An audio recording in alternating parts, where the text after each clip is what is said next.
안녕하세요. 인사이트 코리아입니다. 8월 중순 방역 모범국으로 꼽히며 경제와 한국의 2차 확산으로 해외 언론에서는 연일 우려를 표했습니다. 약 한 달 전 뉴욕타임즈에서도 한국의 코로나 대응 방식이 시험대에 올랐다 라는 헤드라인을 내걸며 한국의 방역 타이틀이 전복될지도 모른다는 의구심을 표할 정도였습니다. 물론 당시 아직 1차 파동도 끝나지 않은 국가의 네티즌들은 사실 한국이 대체 어디가 위기냐 라며 콧방귀를 뀌었지만요. 그러나 29일 기준 국내 발생 23명, 나흘 연속 두 자릿수를 기록하며 또다시 한국은 통제에 성공했습니다. 이번 추석 연휴에 대해서도 자중하자는 목소리가 일찍부터 쏟아졌죠. 그간 이미 여러 차례 한국의 비결을 집중 조명해왔던 해외 언론들은 이제는 실제로 한국을 방문하면 겪게 되는 절차들을 체험하고 이를 기고하기에 이르렀습니다. 최근 한국을 방문한 미국 MBC 뉴스의 편집장 또한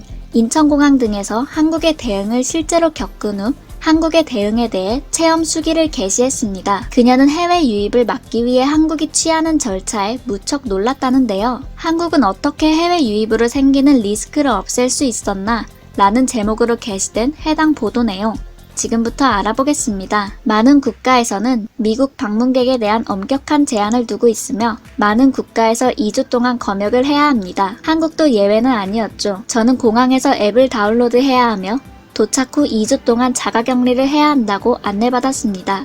그러나 그것은 시작에 불과했습니다. 바이러스를 억제하는 한국의 대응책이 어떤 수준인지를 깨달은 것은 도착한 후였습니다. 대한항공은 다른 많은 미국 항공사와 마찬가지로 사회적 거리두기 규약을 준수하기 위해 비행기 전체에 좌석을 배치했습니다. 비행기를 타는 동안 나는 작성해야 할 4페이지의 양식을 받았습니다. 여기에는 일반적인 단일 양식이 아닌 3개의 다른 여행 신고 양식과 도착 카드가 포함되어 있습니다. 인천공항에 도착했을 때 모든 것이 무균 상태였습니다. 한국에 오신 것을 환영합니다. 라는 광고가 늘어서 있던 전광판 벽은 춤추는 상어가 팬데믹 속에서 위생과 안전을 지키는 방법을 알려주는 영상으로 대체되었습니다. 제가 타고 온 비행기는 터미널에 도착하는 유일한 비행기인 것 같았습니다. 터미널을 통과하는데 이전이었다면 그저 스쳐 지나갔을 첫 번째 책상에는 열 센서 카메라가 장착되어 있었습니다. 저는 멈춰서서 몇 가지 질문에 답을 하고 체온을 쟀습니다.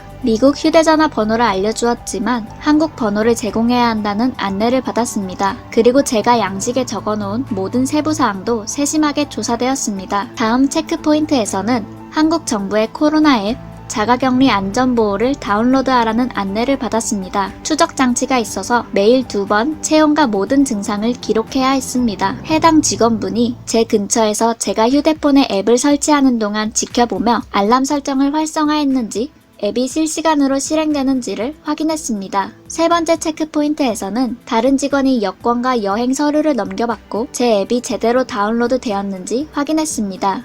그런 다음 이전에 적어둔 한국 번호로 전화를 걸어 작동하는지 확인했습니다. 그런 다음 작성해야 할 양식 3페이지를 더 받았고 2개의 추가 체크포인트에서 직원들이 정보를 확인했습니다. 이는 여행자가 격리해야 하는지 여부를 결정하는 절차입니다. 이를 준수하지 않을 경우 한국질병관리본부에 따르면 징역 1년 또는 최대 1,000만 원의 벌금이 부과될 수 있습니다.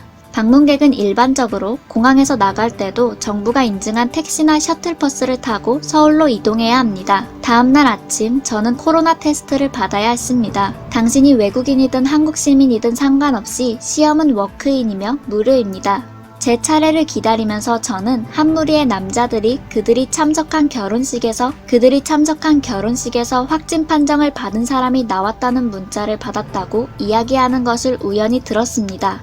익히 들었지만 접촉 추적이 실시간으로 진행되는 것을 실제로 보는 것은 정말 놀라웠습니다. 그날 밤 지역기관으로부터 제 테스트가 음성이라는 문자를 받았습니다. 또한 한국에 머무는 동안 저를 체크할 관리 담당자가 배정되었습니다. 다음날 지자체에서 온도계, 일회용 마스크팩, 2종류의 손소독제, 쓰레기 봉투가 들어있는 봉투가 도착했습니다. 2주 동안 격리된 쓰레기는 정부가 지정한 봉투에 넣어 버려야 합니다. 격리가 끝나면 수거될 것이라고 했습니다. 격리 7일째 날 저의 담당자에게 또 다른 연락을 받았습니다. 그들은 실제로 제가 본인이 맞는지 확인한 후 몇 가지 질문을 했고 필요한 경우 정신건강 서비스를 제공할 수 있다고 안내해 주었습니다. 인근 지역에서 새로운 확진 사례가 나올 때마다 제 휴대폰은 새로운 알림으로 사이렌을 울렸습니다. 미국에서는 앰버 경고가 있을 때 나는 소리가 매일 거의 두세 번씩 울렸습니다. 미국으로 돌아가기 전날 현지 담당자는 제 항공편의 세부 정보를 확인하려고 했습니다. 그녀는 또한 공항에 갈 때도 정부 지정 택시를 타고 가야 한다는 것을 상기시켜 줬습니다. 택시는 매 손님의 탑승마다 꼼꼼하게 살균되고 있었습니다. 2주간 실내에만 있다가 공항 주변을 걸을 수 있다는 것이 편안하게 느껴졌습니다. 그곳의 삶은 다시 일상 그대로의 모습이었습니다. 사람들은 앉아서 식사를 하고 있었습니다. 테이블 가운데에는 줄이 매달려 있어서 사회적 거리를 두도록 만들었지만요. 엘리베이터는 함께 이용할 수 있었습니다. 상점은 열려 있었지만 보행량은 적었습니다. 미국이 한국에서 하고 있는 모든 조치를 따라서 이행할 수 있다고 상상하기는 어렵습니다. 미국인들은 안전과 통제를 위해 프라이버시와 자유를 내려놓기를 싫어하죠. 집으로 가는 비행기에서는 미국의 방역당국 CDC로부터 팜플렛을 한 장 받았습니다. 코로나의 확산을 막으십시오. 귀하의 역할을 수행하십시오. 여행 후 14일 동안 집에 계십시오. 스스로의 건강을 모니터링 하십시오. 그걸 든 채 존 F 케네디 공항으로 돌아왔습니다. 서류 작업,